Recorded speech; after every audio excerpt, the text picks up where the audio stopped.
सबको जय मसीह की। प्रतिदिन के लिए एक पाठ, पुस्तक परमेश्वर के रहस्य बांटिए भाई भक्त सिंह के द्वारा। 12 सितंबर। शीर्षक परमेश्वर के चुनाव के रहस्य। और उन्होंने स्तेफनुस नामक एक पुरुष को चुन लिया जो पवित्र आत्मा से परिपूर्ण था। प्रेरित 6 अध्याय 5 पद।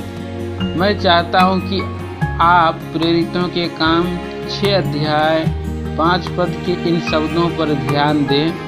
और उन्होंने स्तेफनुस को चुना। पवित्र आत्मा के मार्गदर्शन में पूर्व मंडली द्वारा स्तेफनुस नाम के एक पुरुष को चुना गया।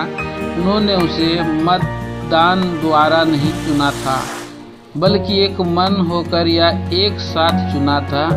यूनानी भाषा में चुना शब्द के अर्थ में यह शामिल है कि वह चुनाव कोई विरोध बिना संयुक्त रूप में किया गया है। इस चुनाव में कोई अलगाव, कोई निराशा और कोई झगड़ा नहीं हुआ था। सभी लोग यह जानते थे कि वह चुना हुआ था।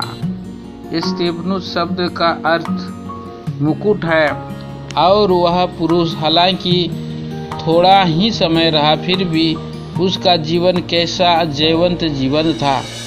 परमेश्वर के इस एक जन ने उसके थोड़े से समय काल में जो हासिल किया वह उससे ज़्यादा है जो हमें अनेक सालों तक प्रभु में होने के बाद भी नहीं कर पाते।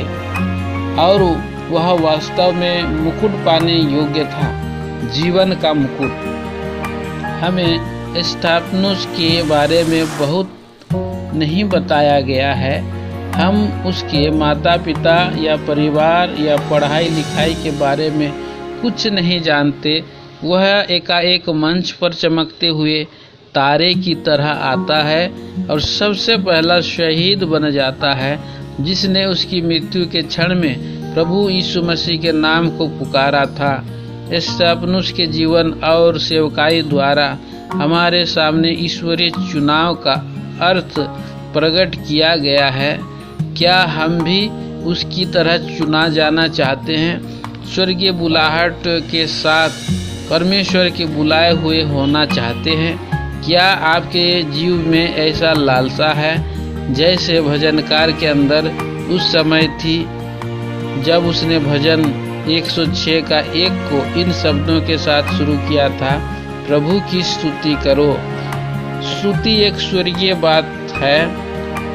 हम अनंत की आशीषों के लिए परमेश्वर की स्तुति करते हैं, सिर्फ पृथ्वी की बातों के लिए नहीं बल्कि स्वर्ग की अनंत और महिमामय बातों के लिए स्तुति करते हैं।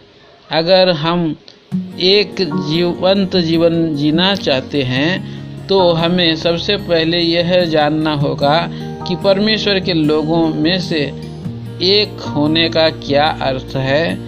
हे परमेश्वर, अपनी उस कृपा के कारण जो तू अपनी प्रजा पर करता है, मुझे स्मरण कर और मेरा उद्धार करके मेरी शुद्धि ले। प्रभु इस पढ़े हुए इन विचारों के द्वारा हमें आशीषित करे।